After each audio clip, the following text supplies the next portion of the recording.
گرامی وقار، آج گھر گھر کے اندر یہ جو مصیبتیں آئی ہیں، ماں باپ کی نہیں سنتا۔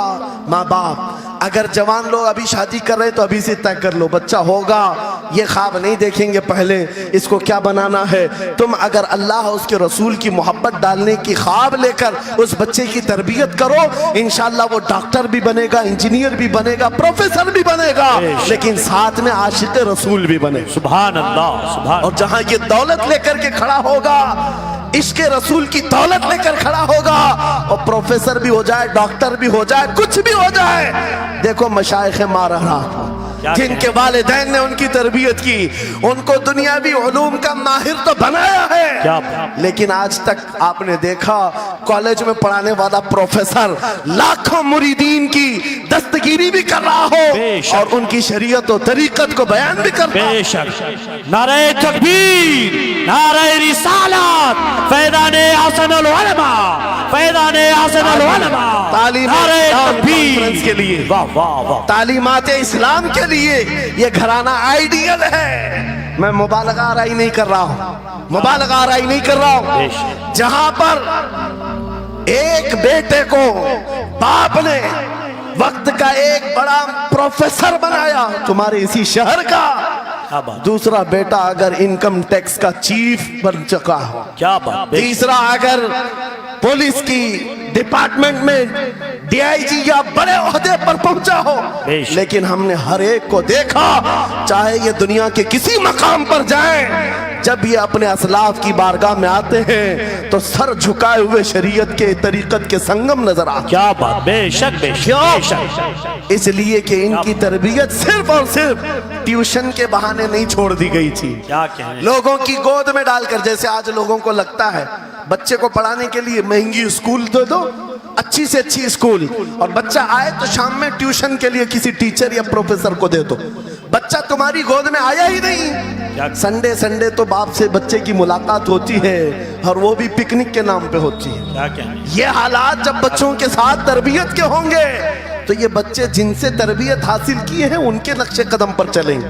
لیکن تم اگر شریعت کا ٹرانسفر چاہتے ہو، اسکول بھی پڑھاؤ، ٹیوشن بھی پڑھاؤ، لیکن عشق رسول کی دولت اپنے سینے سے ان کے سینے میں ڈالو۔ بالکل بے شک بے شک۔ عزیزان گرامی، میرا مولا فرماتا ہے وَقَضَى رَبُّكَ أَلَّا تَعْبُدُوا إِلَّا إِيَّاهُ وَبِالْوَالِدَيْنِ إِحْسَانًا، ماں باپ کے ساتھ بھلائی کا حکم میرا مولا فرماتا ہے۔ رب نے تمہارے فیصلہ کیا ہے اللہ کے سوا کسی کی عبادت نہ کرو، والدین کے ساتھ اچھا سلوک کرو، اور کیسا سلوک؟ وَلَا تَقُلْ لَهُمَا أُفٍّ وَلَا تَنْهَرْهُمَا، ان کو اف تک نہ کہو، ان کو جھڑک کر بات نہ کرو۔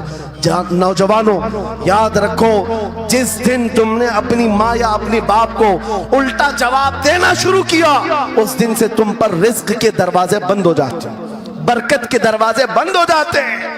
اور یہ تو بڑی بات ہے، حضرت مولانا روم فرماتے ہیں ماں یا باپ بچے کو بات کرنے میں جس دن ڈرنے لگ جائے، پتہ نہیں میرا بیٹا کیا سمجھے گا بولوں، جس دن وہ تم سے بات کرنے میں ڈرنے لگ جائے، سمجھ لو دنیا کا سب سے برا دن تمہارا شروع ہو چکا ہے، اللہ اکبر، شروع ہو چکا ہے۔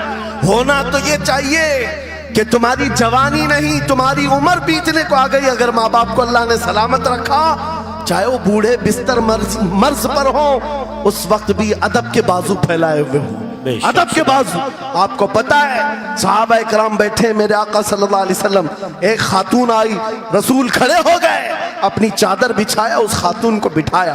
صحابہ کہتے ہیں ہم نے ایک خاتون کو، آئی ہوئی خاتون کو اتنا ادب کرتے ہوئے رسول اللہ کو پہلی بار دیکھ رہے تھے۔ وہ خاتون آئی، بیٹھی، مسکرائی، باتیں کی اور چلی گئی۔ صحابہ نے پوچھا یا رسول اللہ اس خاتون کا ادب کیا ہے؟ میرے آقا فرماتے ہیں یہ میری دائی، میری دودھ پلانے والی ماں حلیمہ سعدیہ، کیا بات، واہ واہ، پیدا ہوئے نہیں، دودھ پلائی ہوئی ماں کا یہ ادب میرے نبی نے سکھایا۔ یہ اخلاق قرآن کے ہیں میرے عزیزوں، قرآن کے ہیں۔ یاد رکھو نوجوانوں، ان بوڑھے ماں باپ کو آج جتنے لوگوں نے ترسایا ہے اور انہیں گھٹ گھٹ کر جینے پر مجبور کیا ہے، وہ آج کی رات توبہ کر کے جائیں، توبہ کر کے جائیں، مصافحہ کریں، ان کے ہاتھ چومیں۔ یہ تم سے کیا تمنا رکھتے ہیں؟ بس اتنی کہ تم اپنے پیروں پہ کھڑے ہو جاؤ، ڈھنگ کا کمانا سیکھ جاؤ۔ نوجوان کو ان کا ڈانٹنا برا لگنے لگتا ہے، ماں بار بار چلاتی ہے،